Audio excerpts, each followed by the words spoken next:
Hello guys, Arcand here. I am the darkness and the light, the flower on the wall, and the resplendent nightfall. So here we are with another Let's Read. This is Heart of Amethyst.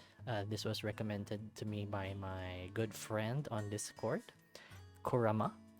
If you are in the Liar Discord server, you will know that he's very active there. You will always see his name pop up. So yeah, shout out to you, Kurama.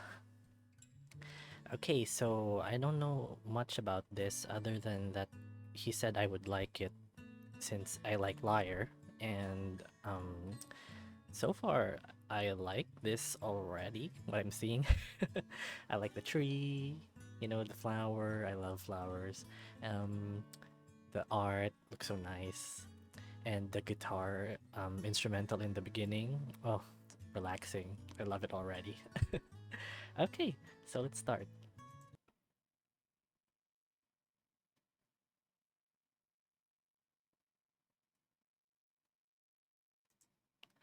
The story of our world is a long and complicated one, but like any story, it has a beginning. Once upon a time, this world was but a mere mass of nothingness. The air was dry, the water scarce, and the land dead. Years passed, and there was no hope for that place. But one day, three celestial beings took notice of this and descended from up above. Gramun, the goddess of strength. She used her fists to set the land straight, giving form to the mountains, valleys, and many other things. Legir, the goddess of wisdom. She created the rain, and with it, plants grew from the soil and the land turned lush and beautiful. And Yum, the goddess of spirit, used many rocks, branches, and other inanimate things to create wildlife, giving birth to animals in sea, land, and sky. Once that was done, the three of them smiled at their creations. Happy with their work, they set their course back home. But when Yum took a last glance to the land, she noticed how lonely it all was. So acting behind her sister's back, she blew on the golden desert sands. And from them, the first feline race emerged, who seemed to be different from all her previous creations. Seeing Yum's work, curiosity took over Legir, who in turn used the delicate snowflakes of icy mountains to create other intelligent beings. The cunning birds. Lastly, overflown by jealousy, Gramun wished to create something herself. So, she gathered many crystals and minerals from the vast land, giving rise to the brave canines. The three races lived in peace for many years. So, pleased with their creations, each of the three goddesses gave something to the people of their continent as a gift. Gramun gifted the three species the strength to fight against the cruel odds of the world. Legir gifted the three species the wisdom to organize themselves in communities and develop the tools they may need.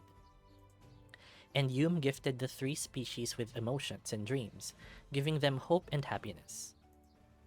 These divine gifts were meant to be used for the good of them all. But darkness found a way into their hearts, and the species decided to use them for their own purposes. Soon, the flame of war set ablaze. Each of the species fought bitterly, and millions of lives were lost after years of war and conflict. Feeling extremely guilty for this, the three goddesses found a solution by giving their lands a last gift. They sent the first apostle to the world. The apostle was the only being that bared a perfect balance of the three celestial gifts within it. Using strength, wisdom, and a strong soul, the apostle managed to convince the king of canines, Andreus, to stop the relentless war. And with that, peace came back to the land. With their world finally at peace, the three goddesses returned home to get the rest they deserved, allowing the land and its inhabitants to grow, create, and share their blessings and gifts on their own. and they were sure that if anything else were to happen, the world would always have the apostle to set things right once more. Ooh, I like this lore so far, you know. Three goddesses and the having one race belong to one goddess. Ooh, cool. And kind of reminds me of Christianity, since there's some, you know, apostle that will redeem them, something like that.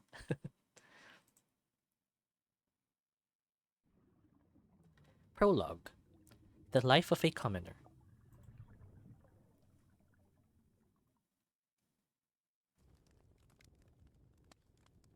And that's how the goddesses created the world. All right, that's enough for tonight, honey. It's time to go to bed. Mother places the book on her lap and smiles softly towards me.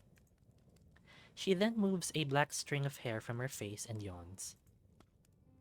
But, Ma, I want to stay awake a little longer. I cringe at the thought of going to sleep this early. It's not even my bedtime yet, and the sun just set a few moments ago. Mom is tired, Ehlly. We'll continue tomorrow. The bags under her eyes are proof of that. Sadly, for me, Mom seems to be tired all the time lately. It probably has something to do with Daddy not being home. After all, he's out selling some of the goods that we've produced in our farm. Which means that, while Dad is gone, Mom needs to take care of her two kids, watch over the animals, tend the crops, and perform her duties as a healer. But... Honey, Mommy is really tired. I'll read you some more tomorrow. She says again as she rubs her eyes, not giving much importance to my childish complaints. But... You always say the same thing. I protest some more, but she pays me no mind, laughing it off. Aw, come here, you silly puppy. She opens her arms to me, and even if I want to stay mad at her, I can't resist a hug. My greatest weakness. Your dad should be here by tomorrow. We will read all night once he returns. Sounds good? You promise? Yes, I do. She gently kisses my forehead and then lets go of me. Oh my, look how late it is. Time to get ready. I watch as she places the big red book back in the bookshelf.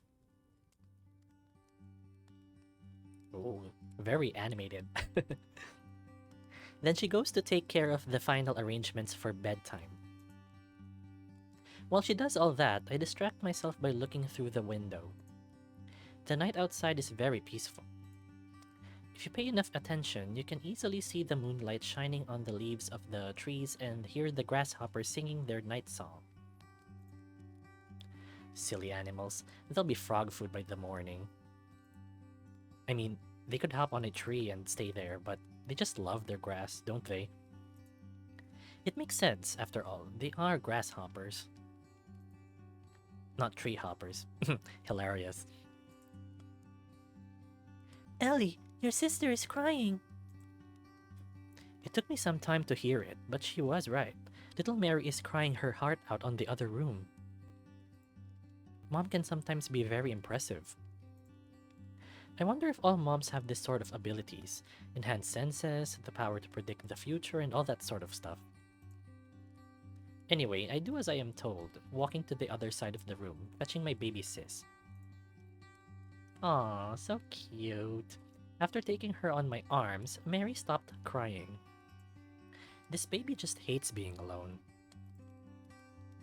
I move back to where Mom is, trying to give the baby to her. Here she is. I say, but Mom just ignores my plea for help and continues working on her tasks. You carry her, honey. I'm busy. With that said, she moves away to work on something else. So, I just return to my window, but this time with a baby in my hands. Can you listen to them, Mary? The grasshoppers are singing beautifully tonight, and the frogs will be very happy by the morning. Seeing her sleep on my arms brings a smile to my face. Right on cue, little Mary opens her eyes and looks back at me. She is clearly expecting me to do something. So I try to make a funny face for her to laugh at. I succeed, her cute baby giggles warming the room. I didn't expect there would be giggling. You ready for bed, Ehlly? You know I'm not, but I must. My quick response makes her laugh, but she refuses to say anything else. Instead, she just hugs me from behind. Now, don't be like that. We have an agreement. She starts humming in my ear, her best strategy to make me sleepy, but little did she know, her evil tricks have not worked on me since I was 5. I'm a big boy now. I'm 10 and a half. Yes, honey, you are. Now, time for bed. But Ma, can we just... I end up being dragged to bed. She places the baby on her crib, then helps me tidy up, giving me a last motherly kiss on the forehead. I stay up for a little longer, mostly thinking about all the cool stuff Dad is going to bring from his trip to the city. I'm so excited for tomorrow. Woken up by the rustle outside, I slowly but steadily walk to the main room. There, I see Mother speaking to one of the girls from the village, Samantha, if I'm not mistaken. She's been here once or twice. I think her dad is sick.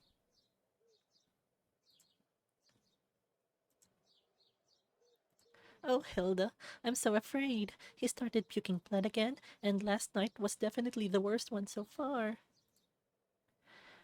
It's okay, Samantha. Bring him in, and I'll see what I can do. The girl nods and quickly exits the house. Mom turns around and smiles softly at me, letting me know that everything is okay. Sorry, honey. Can you take care of your sister today? I'll be busy. Mom asks and I just nod. It seems like this is going to be a long day.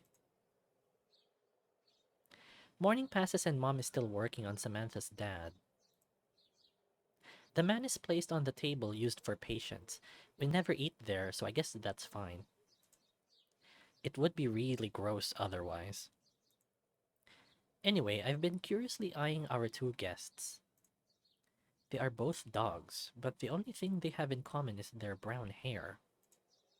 So if you think about it, Samantha probably takes after her mom. Just like me and my sister, as we don't look like our dad at all. He's a brown wolf, and Ma is a white vixen. And you can clearly see the resemblance between her and us. Although Dad says I'll be as tall as him one day. While I was thinking about silly stuff, as per usual, the man starts to cough aggressively.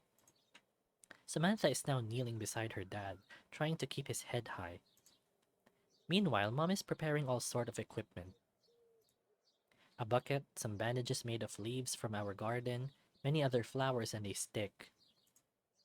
Don't ask me what she is going to do with that, because I don't know. All right, I got everything I may need. Help me out, Samantha. Yes, ma'am. For a while, the man doesn't seem to be getting any better, but as the two of them work on him, he finally calms down. He doesn't cough anymore, and the color on his face turned back to and the color on his face turned back to normal. Mom sighs relieved, and Samantha begins to tear up a little. Is it done?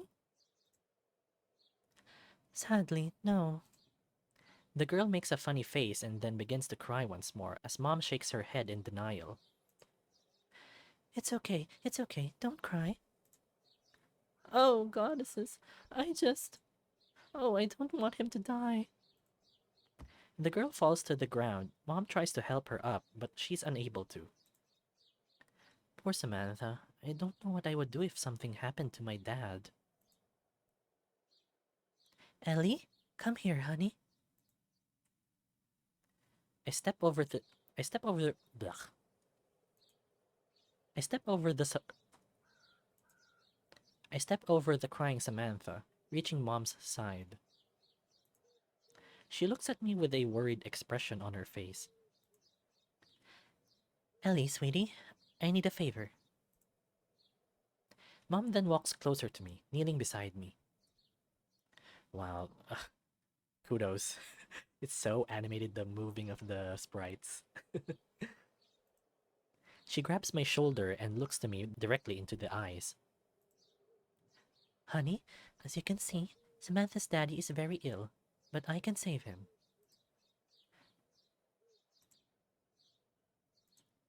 You really do?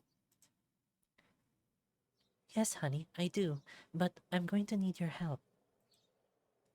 I need you to go into the forest and bring me a very specific plant.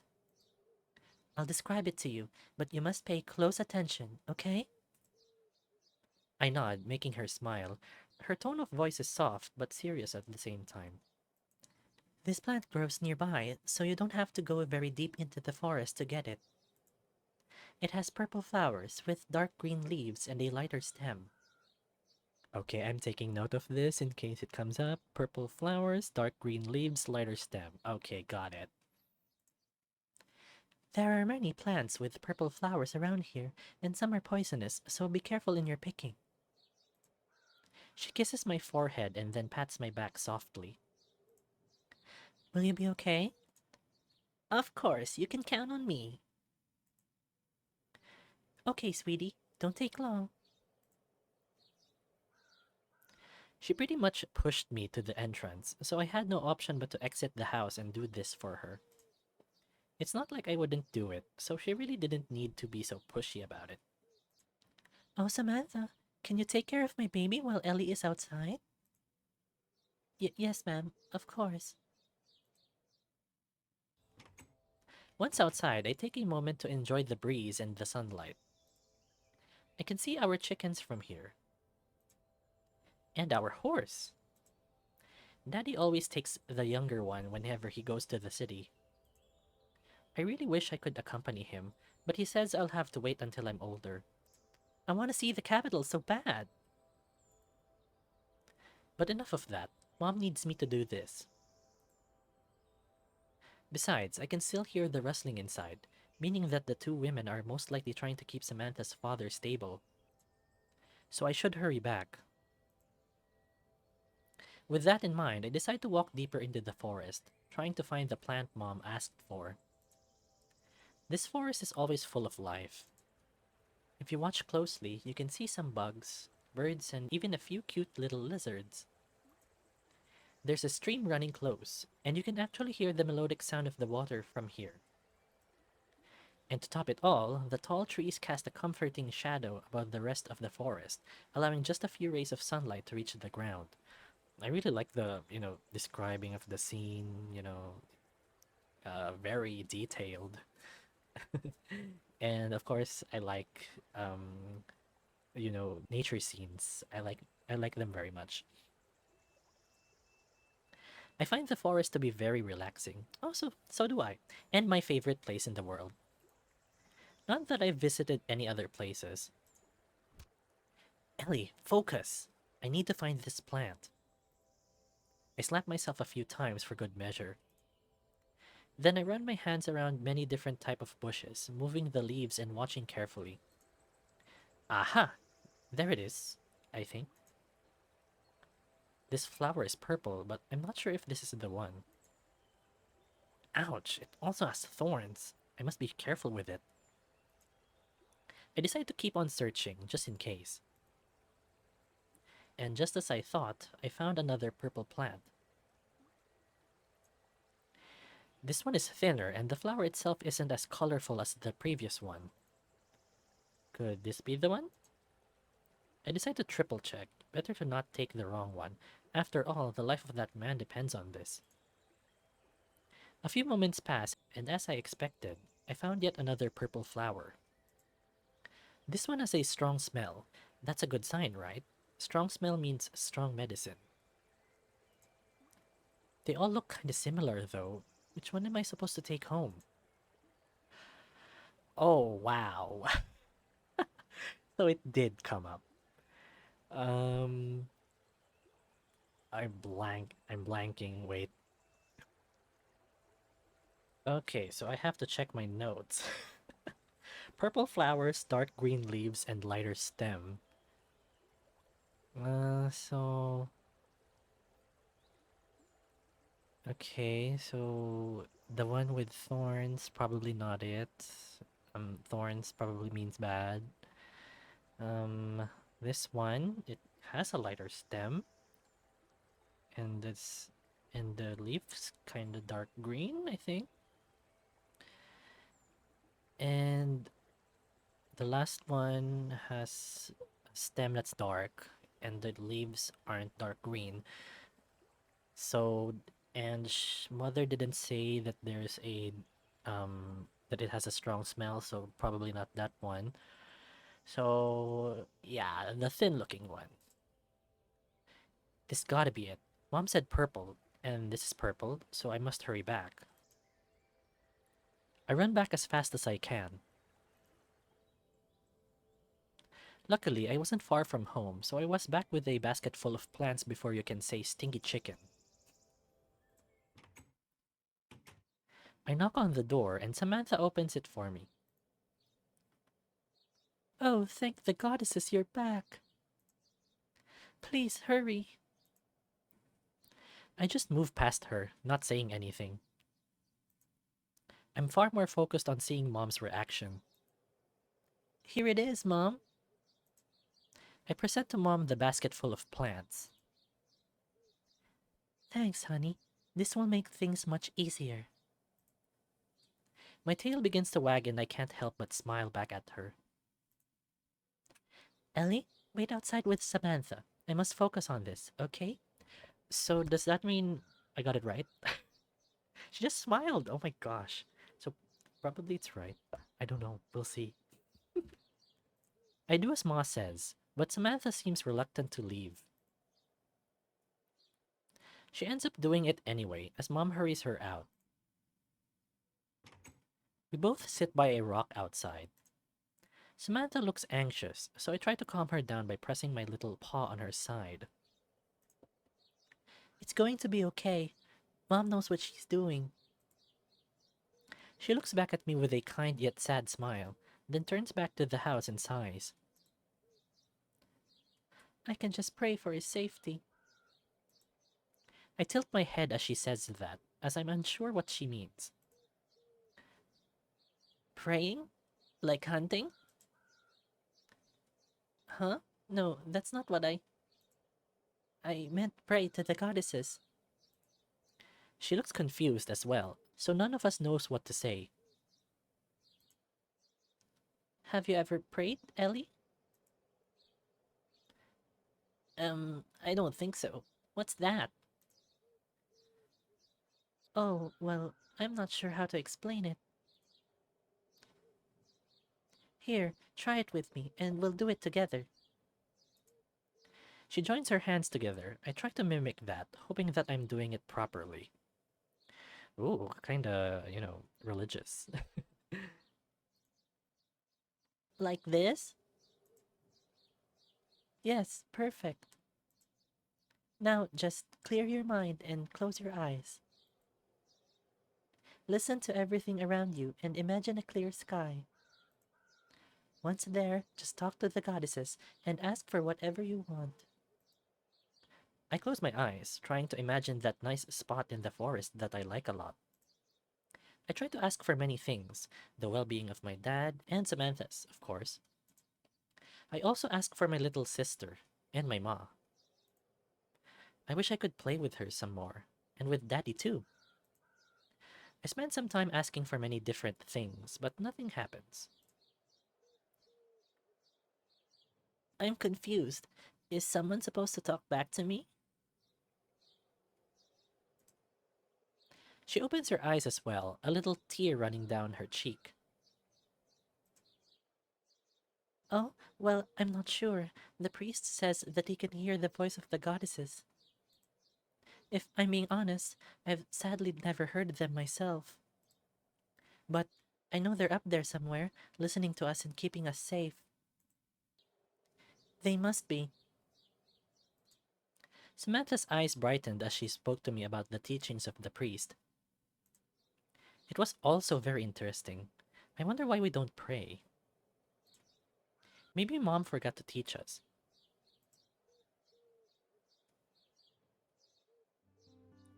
The day went by and the sun is already setting. I spent the whole day just talking with Samantha. She tried to keep the conversation lively, so I asked her as many things from the town as I could. I've never been outside of this forest, so hearing the awesome stuff they do in town is quite interesting. I want to see a cow so bad now.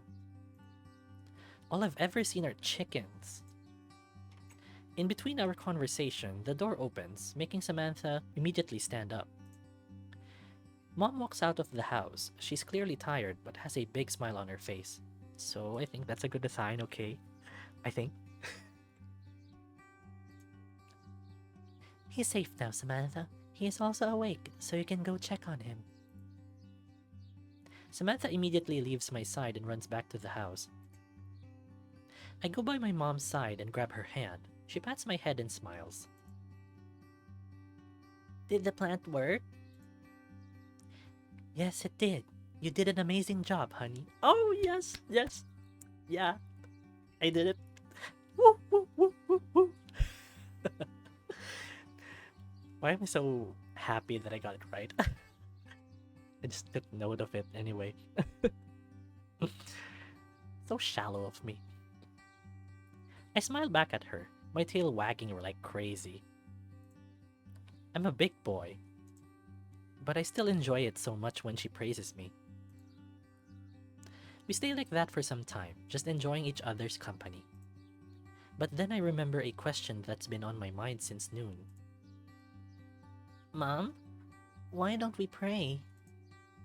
I've been curious all day, ever since Samantha taught me how to do it.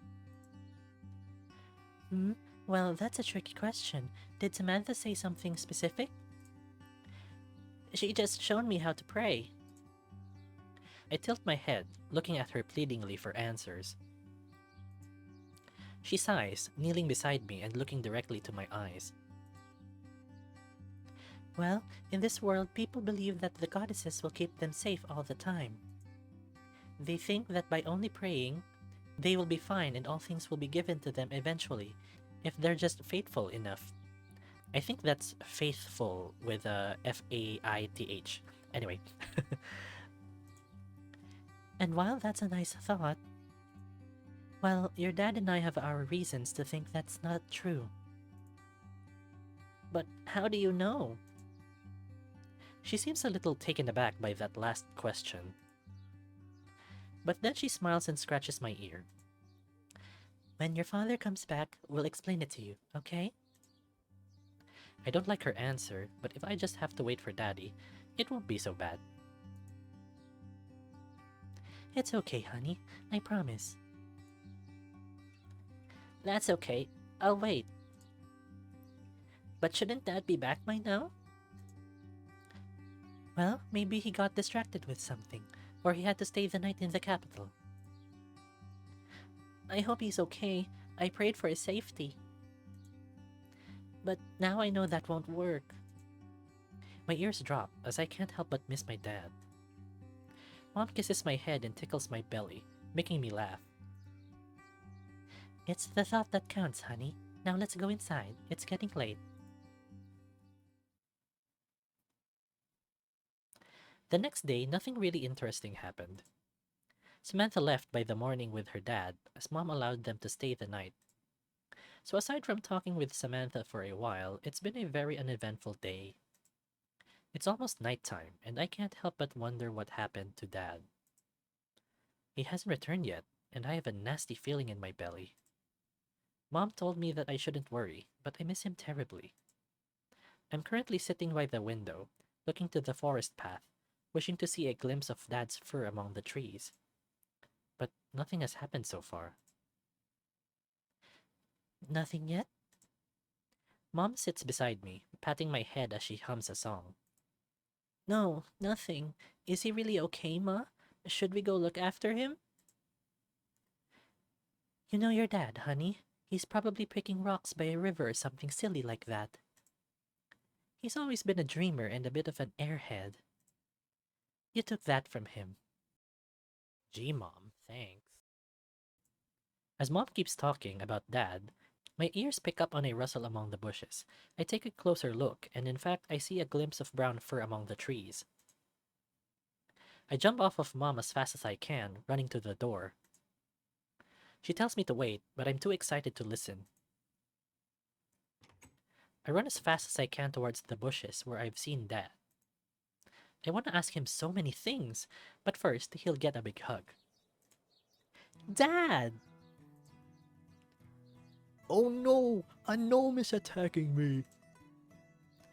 I was feeling so happy it took me a moment to realize that I'm not hugging my dad. What are you doing here, Mr. Biscotti? The old man starts to laugh, his gray beard moving up and down as he does so. Ah, little Ehlly, I'm so glad to see you. I fear that I got lost in this forest. This huge brown wolf is called Mr. Biscotti. He's my dad's partner in the capital, a merchant. He helps Dad with his business and in return he gets a discount from him. Or that's what Mom told me. I'm not that little anymore. We both start to laugh. He pats my head and nods happily, then scratches my ears some, making my tail wag excitedly. Ah yes, you've grown quite a few inches since I last saw you, haven't you? Mr. Biscotti has been here a few times, and I like him a lot. He treats me nice, and he often brings me gifts from town. How's your mom, kiddo? She's fine. We're expecting Daddy, but he hasn't showed up yet. His face turns sour for a moment, as he seems to be thinking about something serious. He then smiles, as if nothing happened. Ah, before I forget, I got something for you. You're going to love it for sure.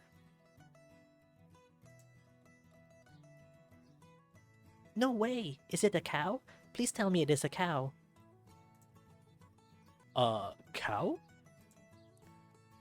Sorry, boy, I can't fit a cow on my backpack. My ears drop as I feel disappointed about not getting a cow. He takes off his heavy-looking backpack, then starts rummaging through its contents. I just stay there, watching him curiously, until he finally takes out a little red box and gives it to me. Go ahead, kiddo. Open it. I'm sure you'll love it. He carries back his stuff, and then looks at me with anticipation. I take a look inside. There I see a blue feather sitting in the middle of the little box. It looks pretty, but aside from that, it's just a normal feather. It's nice? You don't like it? No, I like it, but... Ah, I get it. You don't like my gifts unless it's an expensive object. You're so cheeky, little Ehlly. My face turns red as the old man keeps laughing at me. But eventually he stops, wiping a tear from his cheek. It's okay, Ehlly. I know it looks cheap, but it's not. I bought it in one of my travels to Alarit, the one and only bird state. Or many states, as I guess it's not only one anymore. That perks up my curiosity, as I've never seen another species in my life. All I've ever seen are many different types of canines. Is this feather some sort of special artifact? Well, you could say that. It's supposed to be one of the feathers from the younger member of the High Senate. Oh, wow! I don't know what any of that means, but it must be important. I know, right? You better take care of it, you hear? With my life! I hug the little box into my chest, jumping happily with it. Ah, Biscotti, it was you after all. I thought I had heard your voice. Seems like I wasn't wrong. Mom walks close to us and smiles politely to Mr. Biscotti. The man does the same. It's always a pleasure to admire your beauty, Hilda. Aren't you married? Ah, yes, my beautiful wife. How can I forget? Mom teases the old man, making him laugh. He then places his big hand on my shoulder. That aside, I'm quite tired. May I come in? Ah, yes, of course. Let's talk inside. Honey, help Mr. Biscotti with his things. A cold sweat runs down my back as I imagine myself carrying such a heavy backpack. Luckily for me, Mr. Biscotti shakes his head in denial. That won't be necessary. These old bones are used to carry this heavy thing anyway. Besides, he is too young. You wouldn't want to crush him. I sigh relieved, knowing that I won't die today. We all smile to each other, then enter the house.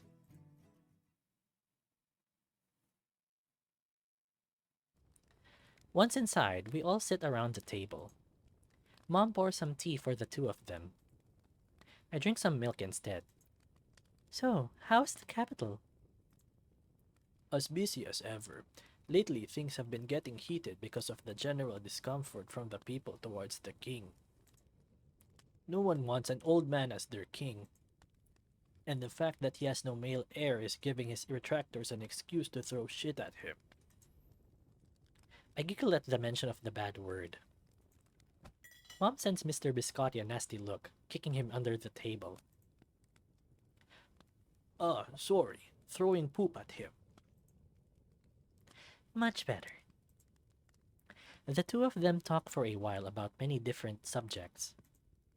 Most of them I don't understand, but I listen anyway, happy to have Mr. Biscotti as a guest. Ah, yes, I almost forgot what I came for in the first place. This brain of mine is not what it used to be. I have a message for you. It's from your husband. My ears perk up at the mention of Daddy. Mom seems to notice that, as she pats my back and smiles. Go to bed, honey. The adults need to talk. But, I want to know what happened to Dad. Ehlly? I promise I'll be silent, please. To bed!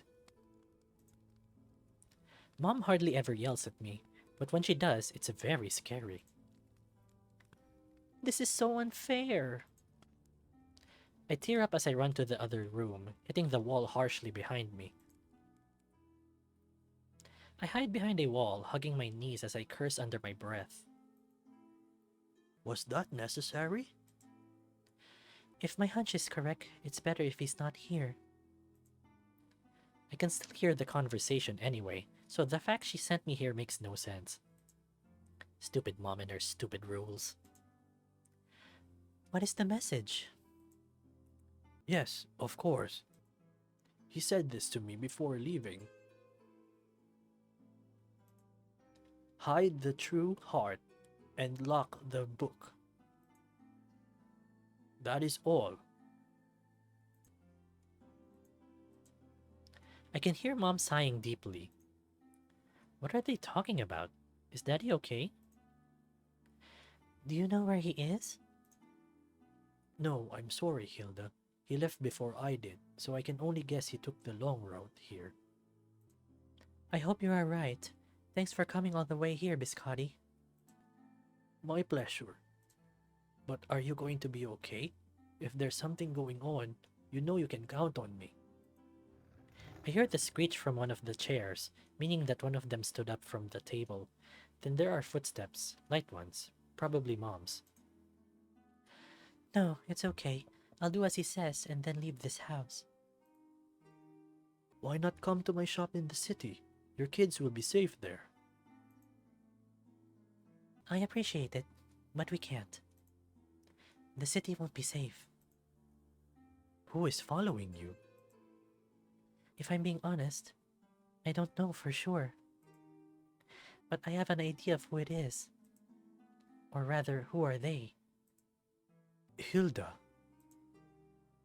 But don't worry, we already have a place to go. We'll be leaving by tomorrow. If my husband is okay, we will meet there. Okay, just know that I'm here for you, Hilda. I hear a second screech. This time it must have been Mr. Biscotti who stood up from the table. No one says anything for a while, but then I hear the door opening. I'll be off then. Take care, Hilda. Thank you, Biscotti, for everything. I just hope we meet again. Ah, don't say it like that. We will meet again. Just try not to make your house even deeper in the forest, or else I will get lost for sure. I'll consider it. The two of them laugh, but then silence sets in. I can no longer hear Mr. Biscotti, so I'm guessing he already left. After a while, I hear footsteps again. Oh no, they're coming this way! I step away from the door and jump into my bed. Soon after, the door opens and Mom steps in. I hide under the covers and say nothing. Mom sits beside me and gives me a kiss. I'm so sorry, honey. I know you heard, and that's okay. I just didn't want you to see me crying. Mom's voice is a little broken, but as always, she's trying to keep a strong facade in front of me, even if I can't see her. What happened to Daddy? He's fine, honey. I promise. Her usual confidence has vanished completely, and now I'm not sure if I can believe her. But we need to leave, okay? We'll meet with Daddy in a new house. What? Mom, we can't leave without him. What if he needs help? I want to get up, but Mom hugs me and holds me tight. Ehlly, please, listen to me. We need to leave no matter what. The sooner, the better. So, be a good boy and go to sleep early. We leave in the morning. But... No more buts, honey. Everything will be okay. Just trust me. She gives me a last kiss and then leaves, closing the door behind her. I'm unable to sleep for the rest of the night. My mind is wondering about a lot of things. But the main one is, what if Daddy is in danger? What if he needs my help? I need to go look for him. Making sure that Mom doesn't hear me, I decide to sneak out of my window into the night. I've never been outside at night on my own. The sounds of the night creatures, the darkness, everything feels new and scary. But I'm sure Dad must be scared as well, so I try my hardest to push down my fear, pressing forward into the night and deeper into the forest. I take a last glance into the house before leaving. I can still see Mom in the main room, running around as she prepares everything for the moving. I know she will worry, but she'll thank me once I return with Dad. I'm sorry, Mom. I'll bring Daddy back. I whisper to myself and then begin to walk away from the house. I can hardly see a thing in this forest. With my only light being the moon, I hit my face with branches more times than I can count. I also slipped on a rock, hurting my knee. And now I'm lost for sure. I've never been on this side of the forest, and I don't know where to go. It feels like I've been walking forever, but that doesn't make sense. I remember Mom said there was a village nearby. Then why can't I find it? I slide down on a tree trunk, hugging my legs tightly. I'm scared, lost, tired, and cold. This was such a stupid idea. I'm so stupid. I have no idea where I'm going, or where to search for Daddy. Maybe I should go and find Mr. Biscotti. He mentioned that he would be staying in the village nearby. No, that won't solve a thing because I don't even know how to reach that place. As soon as that thought crossed my mind, I heard a rustling in some bushes. I held my breath as I listened carefully. But now there is only silence. Scared for my life, I begin to run back from where I came from. I don't want to be eaten by the monsters of the forest. I'm going to tell Mom I'm sorry for being a bad boy and escaping the house. Then she'll give me a kiss and everything will be alright. I say to myself, trying to calm down. I ran and ran, but I couldn't find my way back. Perfect. This is just perfect. I start to panic, unsure of what to do. What if I never come back? What if mom gets in trouble because I left? What if dad comes back tomorrow and I'm not there? My mind wants to give up, but then I smell it. It is the faint scent of fire, and it's not far from here. The smell led towards my house, so I decide to follow it. It must be mom. She lighted a campfire for me to know the way back. If my nose is right, I'm close. Mom, I'm home. I'm sorry. I scream, turning around on a tree that would lead to my house. But when I arrived back, I couldn't believe my eyes. Oh my gosh. The place that I used to call home was burning itself to ashes. I have no idea what was going on, but there are many questions in my mind at the same time. What happened here? Where is mom? Is Mary alright? I decide to circle around the house, trying to catch a glimpse of the inside. If mom and Mary are still there, I need to save them. Mom! I yell, but no one answers. Maybe they are fine. They could have exited the house before the fire started. But I need to make sure. So I decide to search some more. Aha! The backside of the house is free from the fire, so I climb among the rubble and make my way in. That is so dangerous. I press through rubble and fallen logs, pushing myself in. But once inside, I see... What is... Oh my god! Mom! Mother is trapped under many thick logs. Her eyes are closed and I can't see if she is breathing. So I don't know if she is alive or not. Mom, wake up! We need to go! I reach her side, holding her head in my hands, shaking it softly. She's breathing. Mom, please, wake up! I shake her head softly again, trying to wake her up at any cost. She opens her eyes slowly and looks at me as if she's seeing a ghost. Ehlly? I smile and hug her, relieved that she's alive. Mom, you got to tell me what to do. I need to save you. Just tell me. I push and push, but these things are way too heavy for me. Ehlly, you must run, baby. Save yourself. The fire is closing in, so I begin to punch the damn things, making cuts in my fists. Ehlly, stop. I pay her no mind. I must save her. I just must. I'm not losing her. Not like this. Why won't you budge, you stupid thing? I can see blood dropping down from my fists, but I don't care. Even if I have to break my hand, I'm going to save her. Honey, the fire's closing in. Run. You must save yourself. No, I'm not leaving you behind. I can't. I just can't. I start to cry, sliding to the ground. Stupid tears. Now it's not the time for this. I need to be strong, so please stop coming out. Mom, what am I supposed to do? Please tell me. I'm sobbing on the ground, as useless as ever. She gently presses her free hand on my head, giving me one of those head scratches I love so much. Ehlly, listen to me.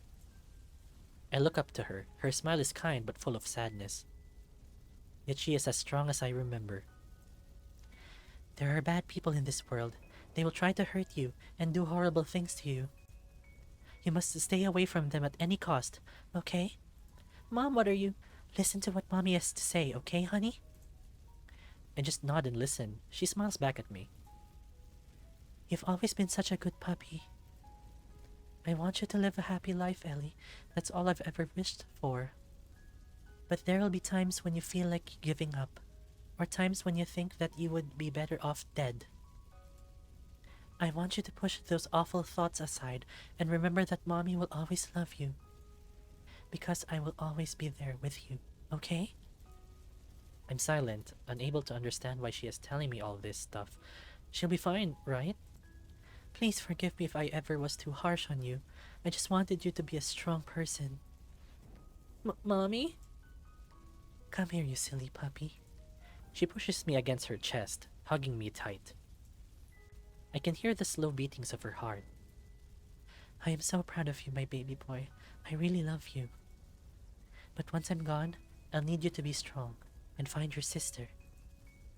Some bad men took her, and she is probably very scared. Go with Mr. Biscotti and tell him what happened. He will help you. Just follow the stream, honey.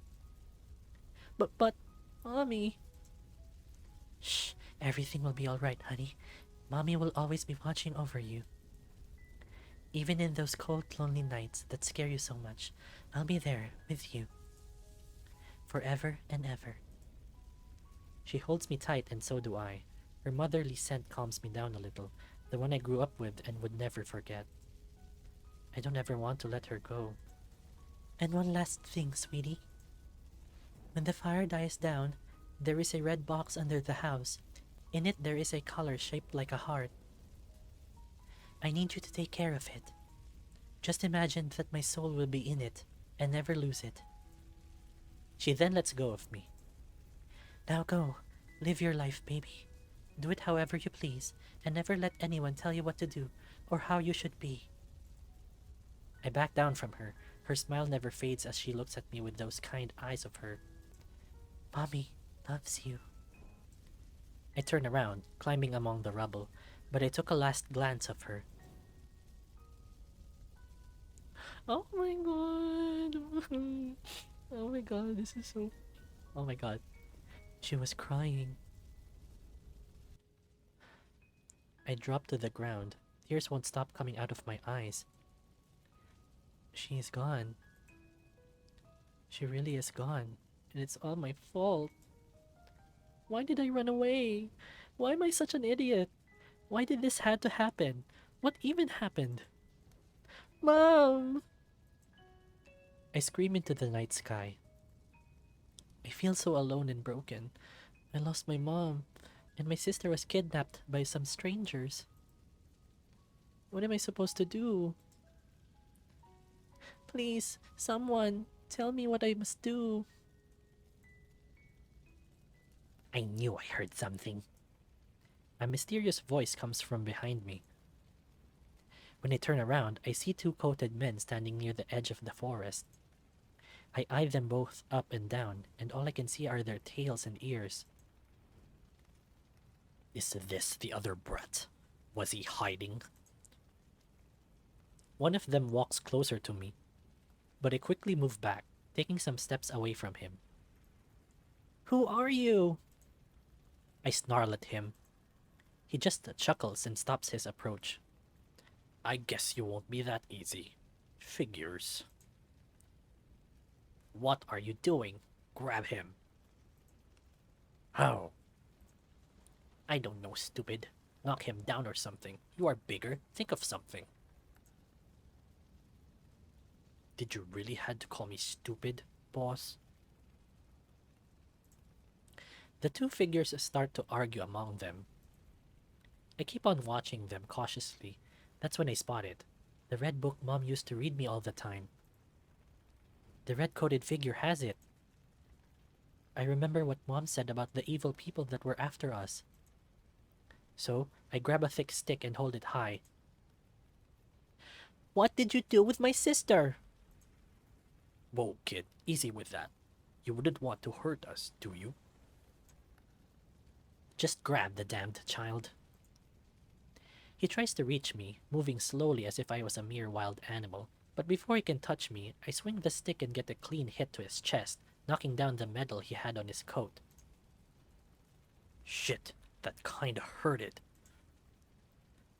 Stop this nonsense. We have the book, the pendant, and the baby. Just get rid of this nuisance. The red one says with his cold and commanding voice. Weird. Why does the big shadow allow himself to be treated this way? I mean, he is way bigger. You sure? He's a kid. Did I stutter? Just do as I say, idiot. Imagine how difficult it will be to smuggle a kid into the city without looking suspicious. The city? I ask, but none of them even turn to look at me. Okay, you're the boss. The red-coated shadow disappears into the forest, while the other steps closer and closer to me. He then takes out a dagger, running it through his hand as if it was a mere toy.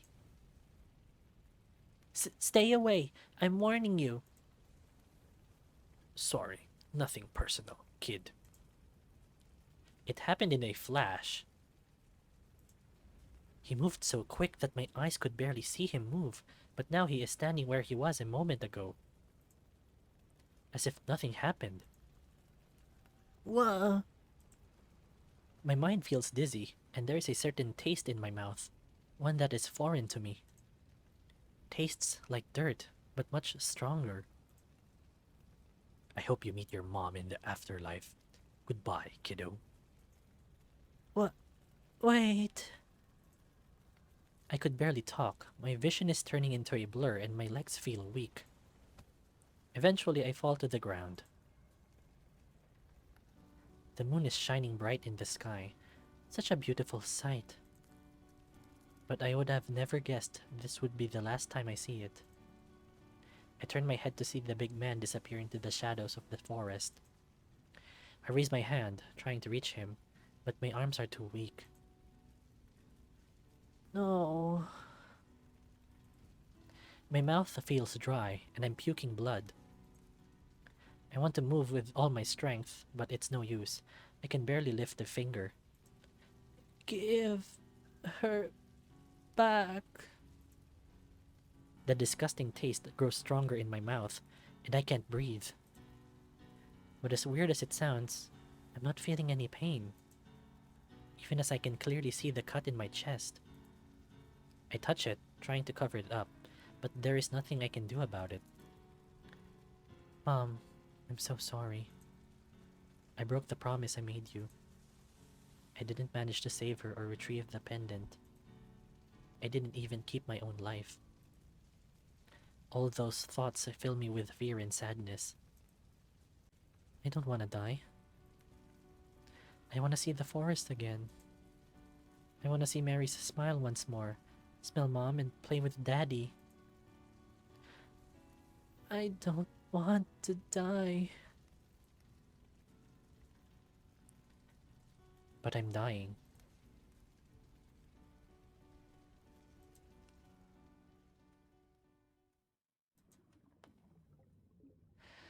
Okay, so I think that's the good stopping point.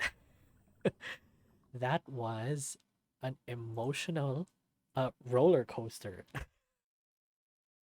Oh my gosh, like, meeting your mom, playing with your sister, seeing your sister, holding your sister, your baby sister, and then eventually uh uh running away from home and then going back and seeing your house on fire and then watching your mom your die in front of you and then losing your baby sister and then getting cut and poisoned by strangers. Wow. That was a riveting first chapter. That's just the prologue and oh my god, it's already so wow. I have no words. No more words actually. So let's just save.